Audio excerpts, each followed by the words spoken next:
Hey, it's old Brookie. So I made a video about B chords, B, and I had some that really appreciate those comments. Um, Somebody asked about B7, so let's look at some B7 options. First thing I want to say is be aware of the root of the chord, the root note. So that means the B note. And when I think of a root note for a B or B7, I'm thinking of the lower sound. Here's the low sound of a B, which you'll find 2nd fret, 5th string. I know that seems very simple, but if you don't know that,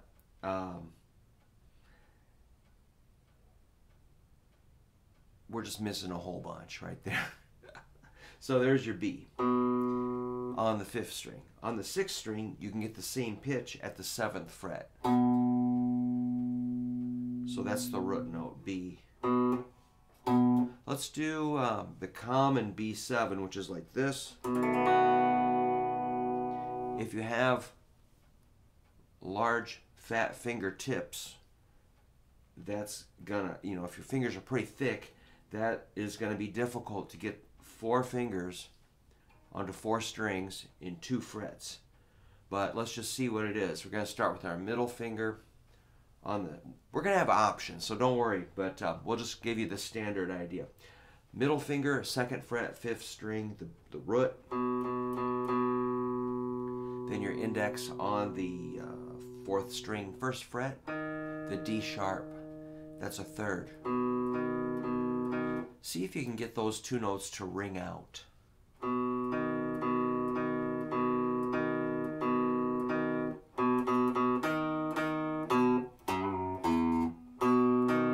And then we'll bring in the ring finger, 2nd fret, 3rd string, that's A.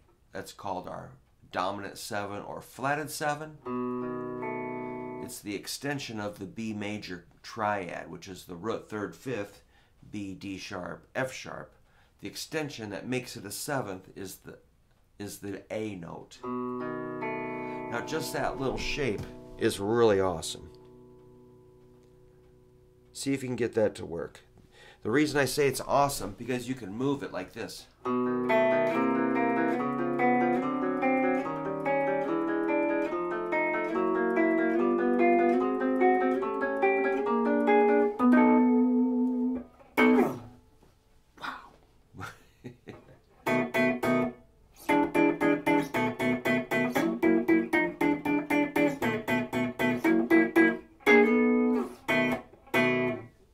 There's a lot of action in that little shape right there, a little triangle shape. All right, now, if you're getting sound out of those 3 notes, you're doing great. Let's add our 2nd string open B. So you've got 2 roots, low and high, B, B, B, B. And then your pinky can go on 1st string, 2nd fret. That's F sharp. That's your 5th interval. So remember, to make a major chord, you need a root 3rd, 5th. To make it a dominant 7th, you're going to add the 7th note of the scale, flatted. That's important. So if you can get those notes to play clean and clear, you're doing really good. That's a shape. Think of it as a sound, a shape, a formula, a target. But just think about it. You'll get it. A lot of times before I record or play something, I'll think about it. Maybe for a couple of days. I'll just imagine how I want it to go. And when it's time to execute, bam.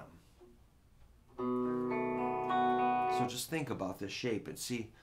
So my thumb is kind of hanging over the side, kind of hanging my shoulder off of that.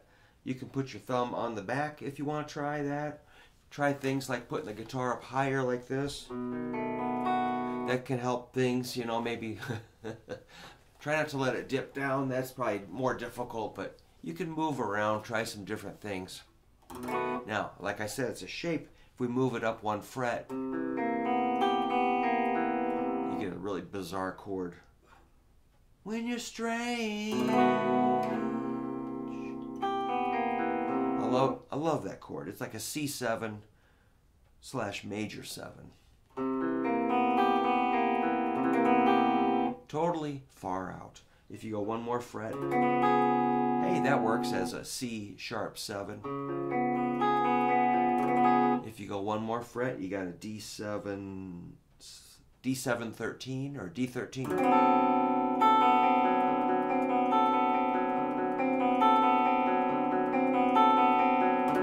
Because we're adding a 13th note of a B major scale. 1, 2, 3, 4, 5, 6, 7, 8, 9, 10. No, we're not. No, wait. Oh, of a D. Okay. Yeah, right. It's a 13. If we go up one more fret, you've got a, I'm going to call it a E flat 7 flat 13. One more fret gives us an E7.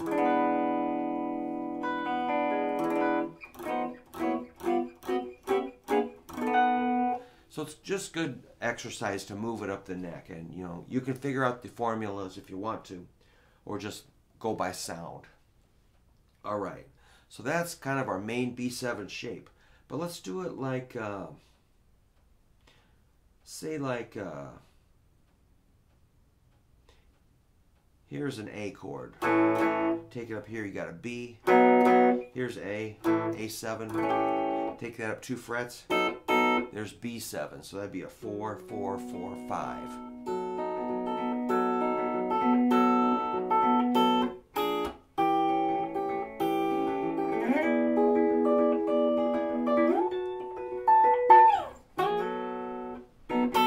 Not bad. That's F sharp, B, D sharp, and A. There's an option. Here's another option. That'd be a 2, 4, 2, 4, 2. B, F sharp, A, D sharp, F sharp. I'm using my middle finger to help crush down on my index because it takes a little bit of pressure. Again, these are movable. Cool. So that's the full-on bar chord business.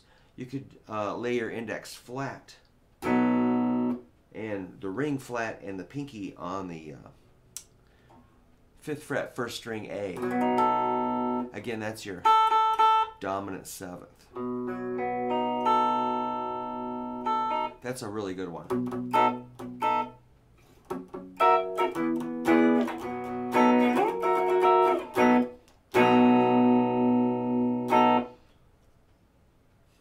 What else we got down here? That's kind of a cool one. That'd be like a F sharp, B, D sharp, A. Check it out. Check it out. That'd be a B7 with an F sharp bass note.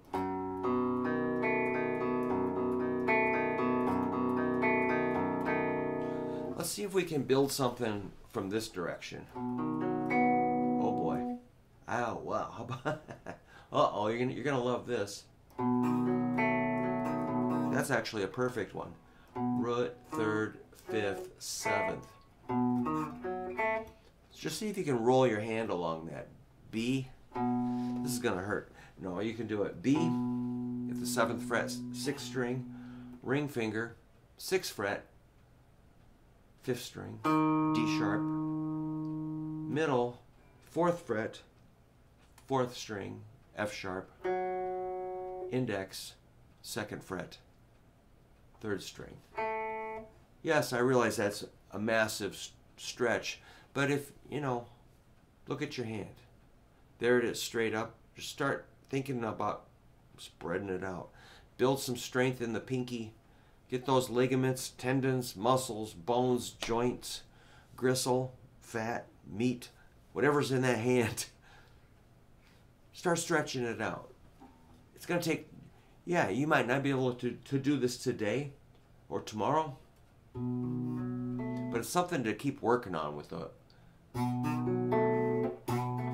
not saying you're going to sit around the campfire like, I keep a close watch on this heart of mine. It feels great.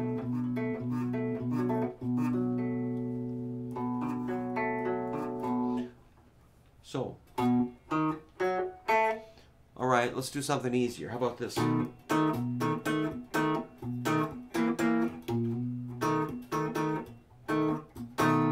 That's cool. That's a 7, 6, 7. That's just a root third and a flatted 7. Who needs the fifth interval? The fifth interval is boring. Remember, it's movable.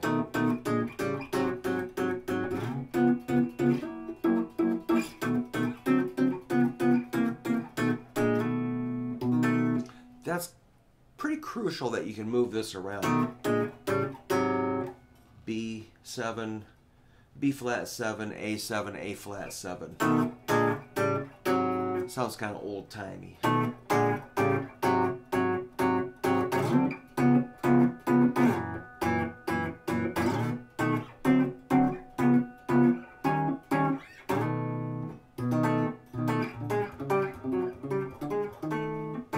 That's a cool way to do a B7. Let's see what else I can come up with. It's horrifying. That's not terrible. That's like a 6, 4, 7, 5. D sharp, F sharp. That's F sharp and A.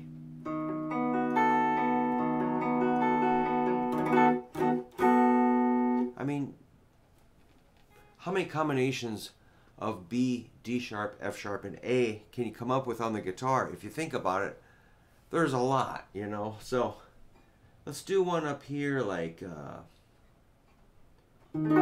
about, this is cool. That's kind of neat. If you take your index out, use middle, ring, pinky. That's a 7, 7, 8, B, A, D sharp. Again, we're ditching the fifth interval, unless you want to flat it. A flatted fifth, B7 flat 5, or B7 sharp 5, or B7. I'll do it like that: thumb, index, middle. Thumb, index, middle. Index is laying flat on the 7th fret, on the 4th, 3rd, and 2nd strings. Bringing middle to the major 3rd, and the thumb on the root. And you might wonder, why in the world would you do that? So you can go.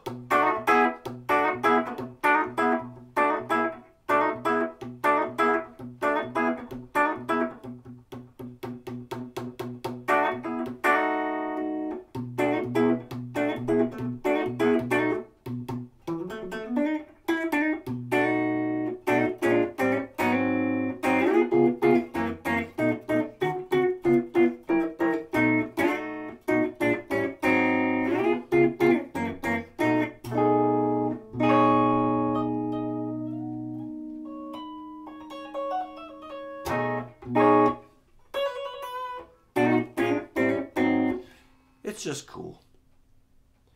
So, now let's do one last one. Let's go like this. We're going to do a different root. 4th string, 9th fret. This is a really good one. 4th string, 9th fret is B. 3rd string, 11th fret is F sharp. That's your 5th interval. 2nd string, 10th fret A is your flatted 7. And pinky on the 1st string, 11th fret is the 3rd interval.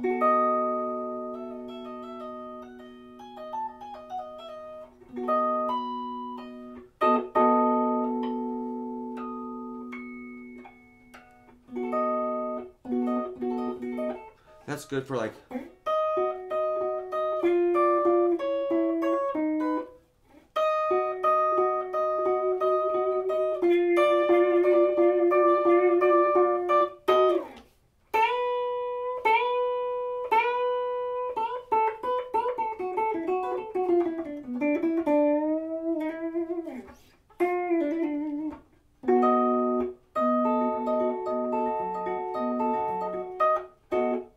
just use those 3 fingers. You can use these fingers too.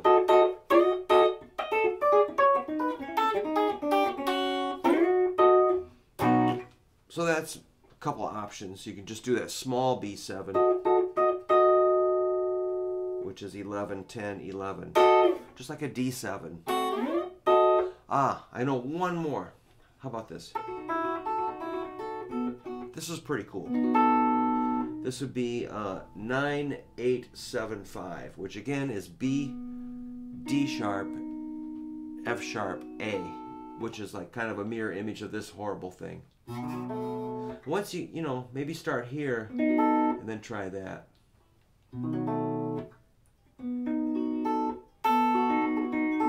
So if you thought you hated B7 enough already, sorry. But if you strive towards these kinds of stretches, you'll notice some changes in your hand and the way you feel about guitar. You know, if you're always stuck with a small, you know, spread, start working that bigger spread and you'll see some changes and you'll like it.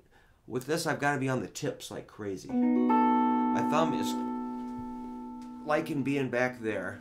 I think if I come up here, I don't like that. I like, so your thumb can change to where you want it, you know, per chord. It might change. So sometimes thumb will be up here, sometimes it's on the back. Sometimes when I go way up high like this, my thumb's way up here. Check it out.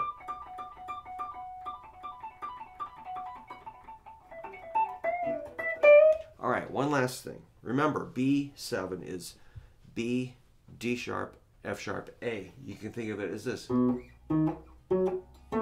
Or, that's cool, huh? So any combination of those notes, you'll find a B7. So if you're soloing over a B7,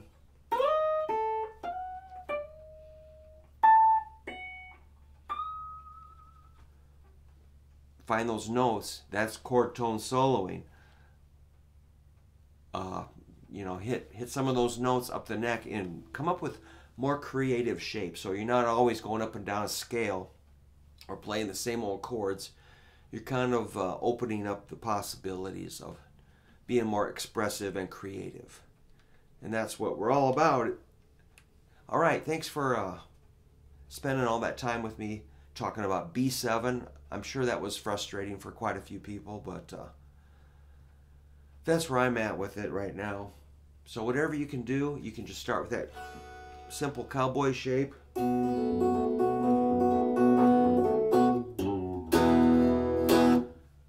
You can be done with it there if that's what you want to do. All right, thanks a lot. I'll see you soon.